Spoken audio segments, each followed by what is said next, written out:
अब हम स्टार्ट कर रहे हैं आज की क्लास जो कि एसक्यूएल के डेटाबेस से रिलेटेड है। तो हमारा यहाँ पे जैम्प सर्वर भी स्टार्ट है और माईएसक्यूएल भी स्टार्ट है। यहाँ पे चलेंगे, यहाँ से जाएंगे, हम लिखेंगे लोकल होस्ट और लोकल होस्ट लिखने के बाद यहाँ पर अब लिखेंगे हम PHP माई एडमिन। यहाँ से हमारे पास डेटाबेस का पूरा जो है वो कंट्रोल पैनल खुल जाएगा जिससे हम डेटाबेस को पूरे तरीके से एक्सेस कर सकेंगे। तो थोड़ा सा टाइम ले रहा है खुलने में।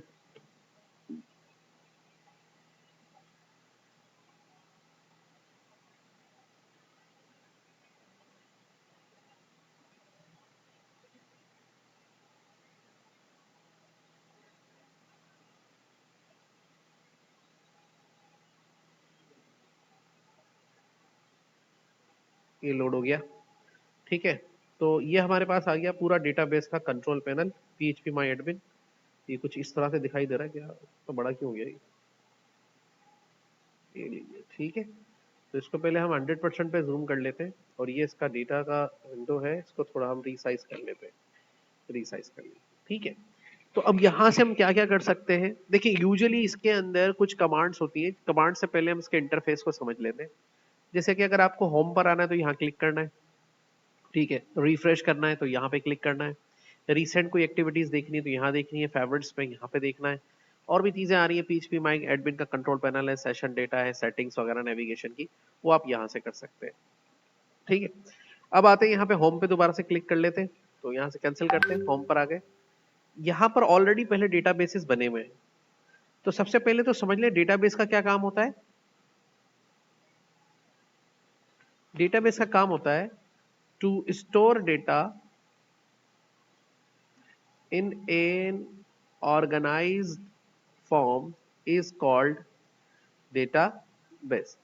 डेटा को एक ऑर्गेनाइज फॉर्म में स्टोर करने के प्रोसेस को हम क्या कहते हैं, डेटाबेस कहते हैं।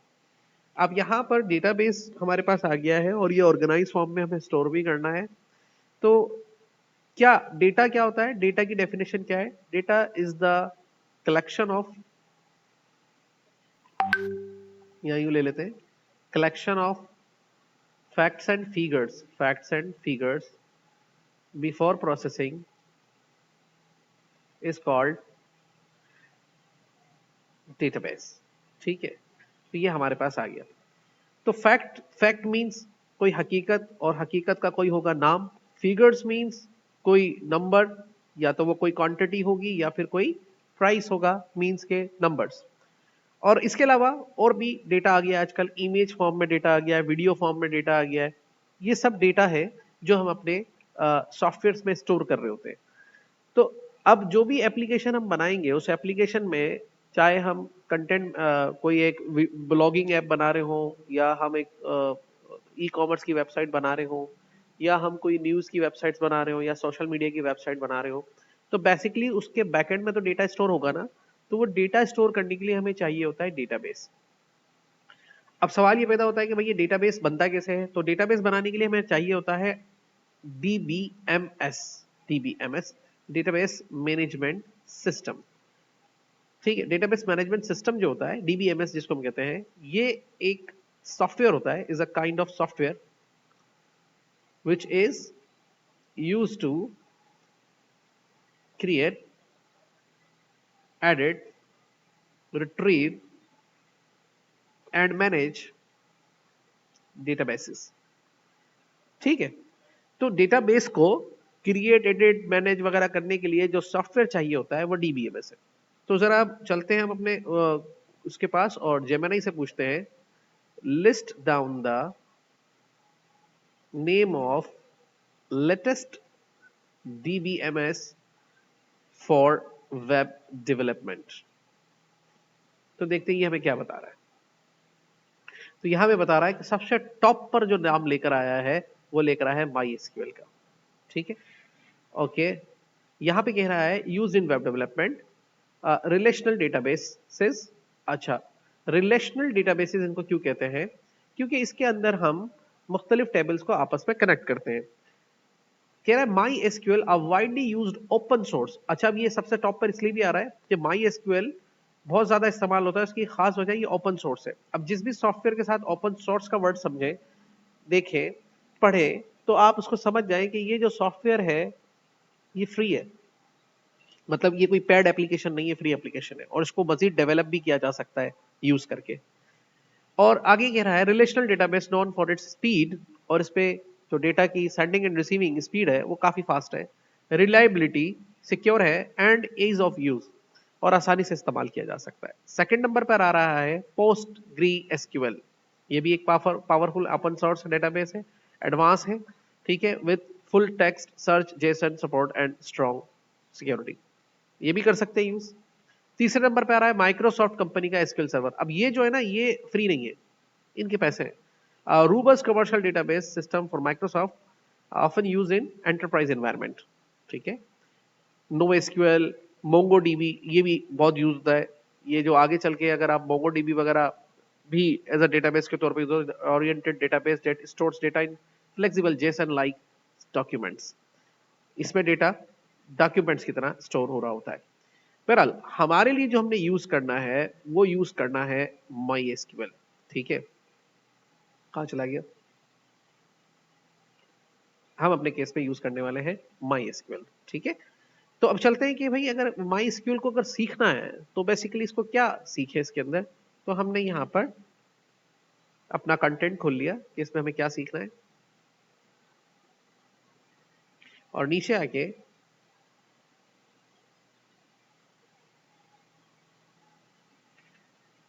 सेटिंग अप अ डेटाबेस, और क्या करना होता है, connecting database performing CRUD operations. अच्छा, ये तो इंटीग्रेशंस के मॉड्यूल्स आ गए। अभी हम समझते हैं कि कुछ एसक्यूएल की कमांड्स को हम थोड़ा समझ लें। तो हम यहां पे कहते हैं let me explain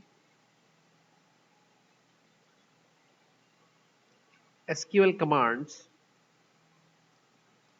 to communicate with database and in easy example।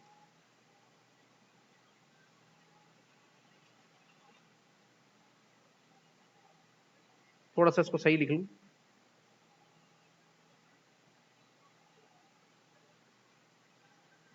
Okay, यहां पर आ गया कि कह रहा है कि यहां पर MySQL कमांड्स एक्सप्लेन कर रहे हैं। Simply MySQL is a popular open source relational database, most common SQL commands, easy to understand examples. सबसे इंपॉर्टेंट कमांड है सिलेक्ट, ठीक है। अब ये सिलेक्ट कमांड क्या होती है, जब भी डेटा वगैरह हमें रिट्रीव करना होता है डेटाबेस से तो सिलेक्ट की क्यूरी को चलाते हैं। इसके सिंटैक्स कुछ इस तरह होते हैं, ठीक है। फ्रॉम का क्लॉज यूज होता है, वेयर का क्लॉज यूज होता है, इसके कुछ पर्पसेस हैं। फिर किस तरह से डेटा को हम रिट्रीव कर रहे होते हैं, मुख्तलिफ चीज़ें कैसे होती हैं, टेबल कैसे बनता है, डेटाबेस कैसे बनती है, टेबल कैसे डिलीट होता है, इंसर्ट डिलीट अपडेट ड्रॉप, ये सारे ऑपरेशन कैसे हो रहे होते हैं, ये सब अभी हम देख लेते हैं। सबसे पहले ये सारे ऑपरेशंस हम इसके अंदर जाके जो भी हमने एडमिन पैनल खोला है, अगर हमें एक डेटाबेस बनाना है तो डायरेक्टली न्यू पे क्लिक करेंगे इसके इंटरफेस से। यहाँ पे एक डेटाबेस का नाम लिखेंगे, सपोज टू भी हमने डेटाबेस का नाम लिखा EMP info, और यहाँ से हमने इसको कहा क्रिएट, तो ये एक डेटाबेस यहाँ से क्रिएट हो जाएगा, ठीक है। डेटाबेस बन गया। डेटाबेस जब बन गया, डेटाबेस क्या होता है, is just like a file, ये एक फाइल है, इसका नाम है EMP info। अब ये कह रहा है कि इसके अंदर टेबल बना लो, तो टेबल बनाने के लिए आपको जो है क्या करना है, टेबल का नाम रखना है। हमने EMP info टेबल का नाम रखा, TBL EMP table employee table का नाम लिखा। अब पूछ रहा है कि इसके अंदर कितने कॉलम्स रिक्वायर्ड होंगे। अब थोड़ा सा मेमोराइज यानी कि क्या हो रहा है इसको समझने के लिए यूं समझे कि ये एक एक्सेल की फाइल ली, उसका नाम हमने रखा EMP info, और उसके अंदर अब हम एक टेबल बना रहे हैं, तो ये पूछ रहा है उसके अंदर कितने कॉलम्स होंगे, मींस कि हम उसके अंदर कितने डेटा स्टोर करेंगे कॉलम्स में, जैसे EMP ID, EMP name, EMP designation, EMP salary, EMP joining date, ये हमें चाहिए। तो कितने कॉलम्स हो गए, 1 2 3 4 एंड 5 एंड 6, 5 कॉलम्स रिक्वायर्ड है। और सबसे पहला जो चाहिए EMP ID, ठीक है। तो 5 कॉलम्स लिख के हमने यहाँ पे क्रिएट कर दिया, सही है। ये टेबल बन गया TBL एम्प्लॉय के नाम से। अब यहां पर आ गए तो कह रहा है कि भाई अब डिफाइन करो कि ये जो टेबल तुमने बनाया है इसकी क्या स्पेसिफिकेशंस होंगी जो तुमने 5 कॉलम्स का है। तो यहां पर आप कहेंगे कि भाई सबसे पहले मेरी जो पहली फील्ड होगी वो होगी ईएमपी आईडी। दूसरी फील्ड का नाम क्या होगा, EMP name, EMP designation, EMP salary,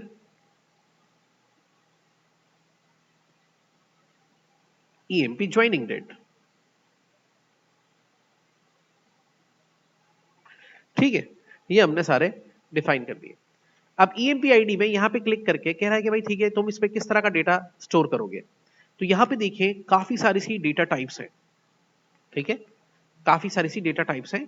तो कैसे हम इसको आइडेंटिफाई करते हैं, तो चलते हैं इसके पास, इसको कहते हैं लेट मी एक्सप्लेन, क्या कह देते हैं, explain my SQL data types with easy and useful examples.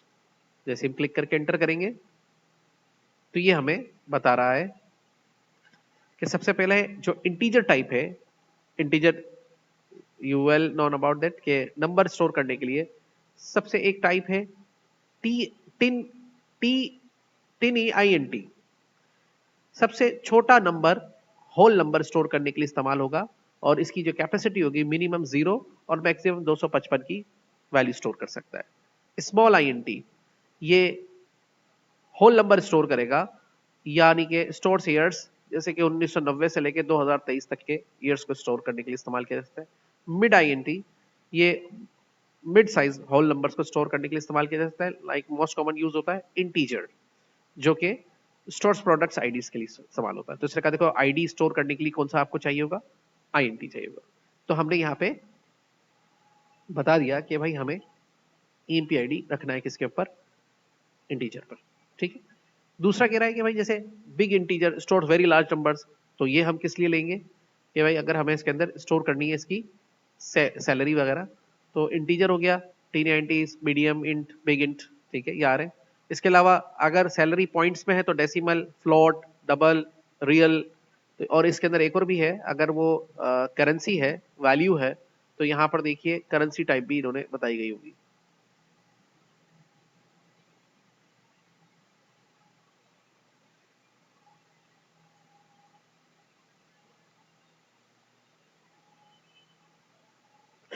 Double use कर लेते हैं। ठीक है, तो डबल में फ्लोटिंग पॉइंट का मतलब समझ जाए, फ्लोटिंग पॉइंट मतलब पॉइंट वाली वैल्यू। तो उसमें कह रहा है कि जैसे कि प्राइस वगैरह जो है आप फ्लोट में भी यूज कर सकते हैं, और अगर स्टोर डबल प्रिसिशन वैल्यूज मतलब काफी लार्ज अमाउंट वैल्यूज यूज करनी है तो डबल भी यूज कर सकते हैं। ठीक है, बहरहाल हमने डबल ले लिया, सही है इसके लिए। एम्प्लॉय डेजिग्नेशन के लिए टेक्स्ट है, सिंगल लाइन टेक्स्ट के लिए यूज कर सकते हैं, नीचे आ जाए। स्ट्रिंग कैरेक्टर्स यानी कि लेटर्स वगैरह स्टोर करने के लिए 4, सिंगल कैरेक्टर स्टोर करने के लिए, सिंगल लेटर स्टोर करने के लिए वार 4m, ये variable length strings up to maximum length. ठीक है, इसमें 255 कैरेक्टर लंबा डेटा आ सकता है, तो 255 कैरेक्टर लंबा डेटा चाहिए तो वार 4 ही हम ले लेते हैं, टेक्स्ट ही लेंगे।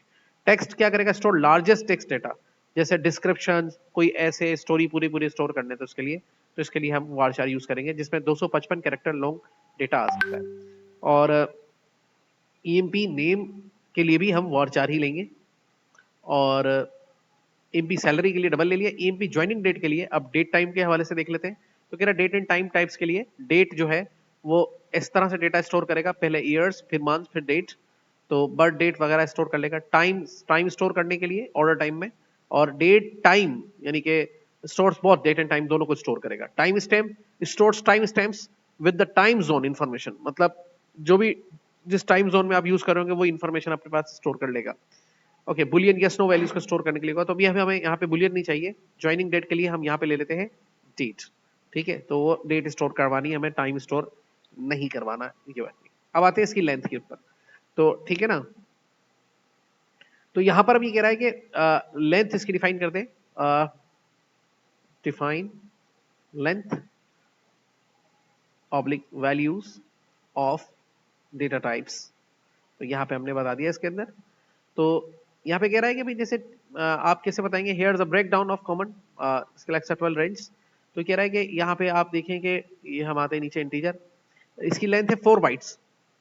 ठीक है ना, 4 बाइट्स है, तो 4 बाइट्स में ये नेगेटिव वैल्यू और पॉजिटिव वैल्यू उतनी बड़ी स्टोर कर सकता है। ठीक है, तो यहाँ पे आप लिख देते हैं इसकी लेंथ। तो हम यहाँ पे ले लेते हैं suppose to be length values में 4 लिख देते हैं।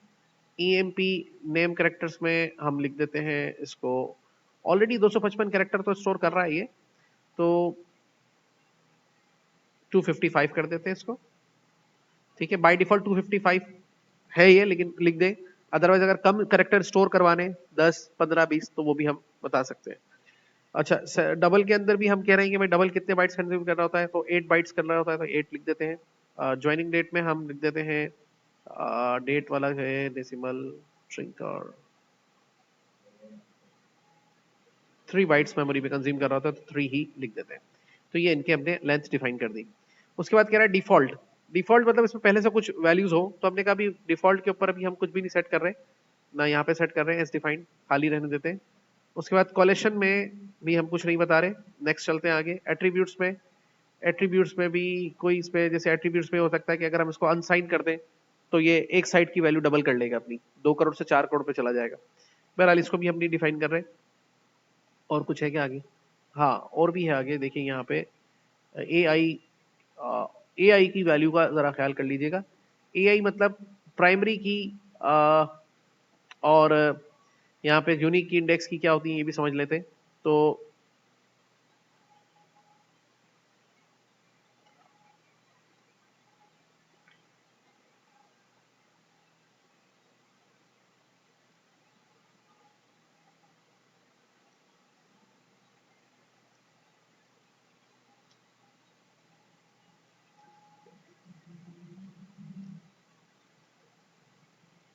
ओके, हम ये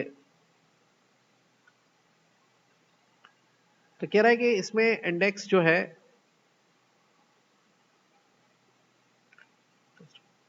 तो यहाँ पर इस डिक्लेयर प्राइमरी की इज ऑटोमेटिकली इंडेक्स्ड। ठीक है, तो यहाँ पे कह रहा है कि इंडेक्स क्या होता है। In MySQL index are crucial for speeding up data retrieval. They work like an index in a book, allowing the database quickly location specific rows without having to scan the entire table। कह रहा है कि अगर आप किसी field के ऊपर index set करते हैं प्राइमरी की वगैरह, तो उससे क्या होता है कि डेटाबेस जो है बड़ा फास्ट इफेक्टिवली काम करता है और डेटा को रिट्रीव करने में जरा उसको आसानी होती है। प्लस में ऑटो इंक्रीमेंट पे चेक लगाते थे, जैसे माइक्रोसॉफ्ट एक्सेस में वो ऑटोमेटिक नंबर ऑटो इंक्रीमेंट शुरू जाते थे, तो इसमें आपको डेटा डालने की जरूरत नहीं है, ऑटो इंक्रीमेंट करेगा और उसके अंदर नए रिकॉर्ड को खुद ही डेटा देता चला जाएगा। इस तरह कई ऑप्शंस हैं इसके अंदर जिनको हम लेटर ऑन समझने की कोशिश करेंगे। फिलहाल हमने इतना इन्फॉर्मेशन काफी अपने टेबल को बनाने के लिए। तो हमने यहाँ से कर दिया सेव। जैसे सेव पे क्लिक करेंगे, you must have an error in SQL syntax, check the manual in corresponding to many DB servers, date to null primary key. अच्छा, तो यहाँ पे करते हैं इस पे क्लिक, और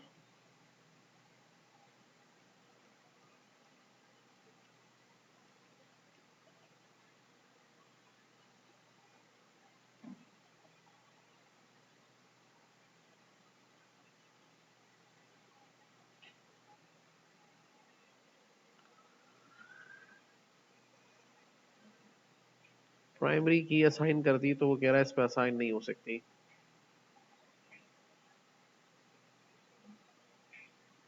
थोड़ा सा आगे पीछे करें इसको।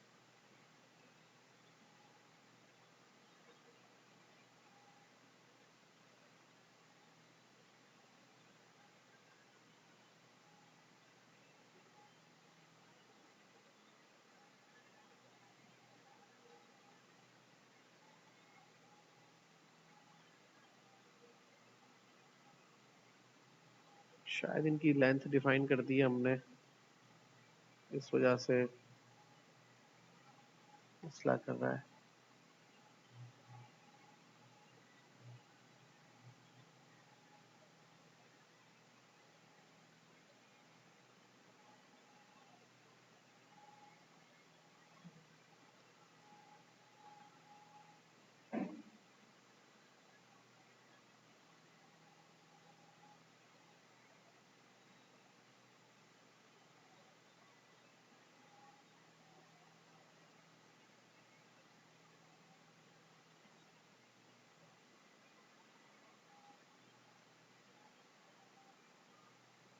अच्छा, वन ऑटो कॉलम तो एक ही तो किया है हमने। ठीक है, तो ये क्रिएट हो गया हमारा टेबल। अब इस टेबल के अंदर कितनी फील्ड्स हैं, अगर हम देखें तो इस टेबल के अंदर एक ईएमपी आईडी की फील्ड है, ईएमपी नेम की फील्ड है, ईएमपी डेजिग्नेशन की फील्ड है, ईएमपी सैलरी की फील्ड है, ईएमपी ज्वाइनिंग डेट की फील्ड है, जिसकी टाइप भी आगे लिखी हुई है। एट्रीब्यूट्स कोई नहीं लगाए हमने, नल सबको कर रखा है, डिफॉल्ट वैल्यू भी नन कर रखा है। एक्शन में भी हम यहाँ से कर सकते हैं, मिसाल के तौर पे अगर इसकी कोई भी चीज़ इसमें हमें चेंज करनी है तो चेंज क्लिक करके दोबारा से यहाँ पर आके इसके अंदर जो भी इसका नाम चेंज करना है, इसकी टाइप चेंज करनी है, इसकी लेंथ चेंज करनी है, या और भी कोई चीज़ इस पर करनी है तो वो यहाँ से चेंज की जा सकती है। सारे ऑप्शन आपको यहाँ पे दिए गए हैं। ठीक है, मेरा ख्याल है ये इस पे चेक लगा दिया था ना, तो इस वजह से ये इशू कर रहा था। अब आ गया इसमें ऑटो इंक्रीमेंट, जब नहीं ले रहा था। ऑटो इंक्रीमेंट में अब हम इसमें डेटा डालने की जरूरत नहीं है, खुद ही इसको कर लेगा। अच्छा, ड्रॉप करना है, इसको डिलीट कर दें, यहाँ से मोर पे क्लिक करें, इसको इंडेक्स करना है, स्पेशल करना है, फ्लश टेक्स्ट करना है, ये इसके मुख्तलिफ कमांड्स हैं जो अगर यूज होगी तो हम इसको देखते रहेंगे। तो ये टेबल बन गया। अब देखें, ये हमारा डेटाबेस का नाम हो गया ईएमपी इन्फो, ये इसके अंदर एक टेबल बन गया। इस टेबल को खोलेंगे तो इसके अंदर की फील्ड सारे कॉलम्स, और कॉलम्स में जाएंगे तो यहाँ पे देखें डिफरेंट किस्म के कॉलम्स आपको नजर आ रहे हैं। अब इन कॉलम्स पे क्लिक करेंगे तो ये हमें ऐसे तरतीब से दिखाई दे रहे हैं, ईएमपी आईडी, सैलरी वगैरह, ये सारी चीजें आ रही है। अब इस पर डेटा कैसे डालेंगे? अब इस पर डेटा डालने के लिए अगर यहीं से आप इस पर डेटा डालना चाहते हैं तो यहाँ पर आप जाएंगे और नीचे देखिए यहाँ पे ऊपर आ रहा है इंसर्ट। तो यहाँ पे जैसे इंसर्ट करेंगे तो यहाँ पे इंसर्ट पर आ जाएंगे, तो यहाँ पर आप बताइए कि इंसर्ट पे किस पे डेटा क्या डालना है। अब ये तो देखिए ईएमपी आईडी तो ऑटो है, इसको रहने दें। यहाँ पर आपने बताना है डेटा, इस पे डेटा नहीं डालेंगे क्योंकि ये ऑटो फील्ड है, ये खुद ही डेटा जनरेट करेगा। सपोज हम यहाँ पे लिखते हैं मोहम्मद उजैर, ठीक है, शेख, और डेजिग्नेशन में इसको कर देते हैं आईटी मैनेजर, और यहाँ पर इसकी सैलरी कर देते हैं, और यहाँ पे इसकी ज्वाइनिंग डेट डाल देते हैं, सपोज टू बी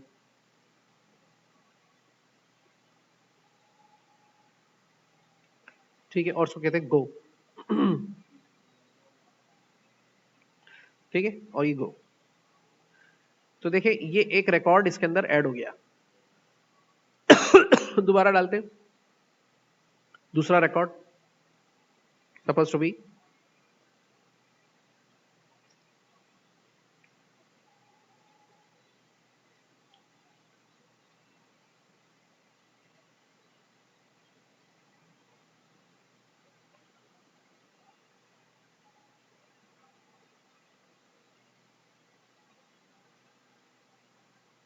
तो अब ये रिकॉर्ड डेटाबेस में गए, कैसे देखेंगे? तो रिकॉर्ड देखने के लिए हमारे पास जो डिफरेंट ऑपरेशंस में ब्राउज कर देंगे यहाँ से।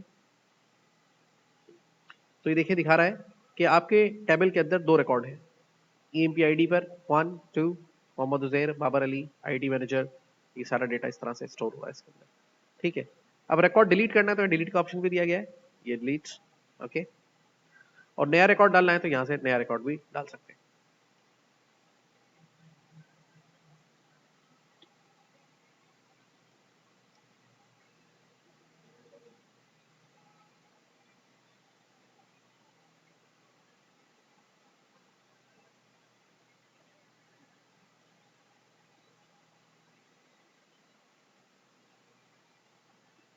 ये देखिए, और यहाँ से आप देख सकते हैं दो रिकॉर्ड्स के अंदर फिर आ गए, और नंबर ऑटो जनरेट होता जा रहा है। जो डिलीट किया था वो उसका आगे का नंबर इसको मिल चुका है। तो इस तरह से आप एक डेटाबेस बना सकते हैं, डेटाबेस के अंदर टेबल बना सकते हैं, टेबल के अंदर रिकॉर्ड डाल सकते हैं, रिकॉर्ड को व्यू कर सकते हैं, डिलीट कर सकते हैं। ठीक है।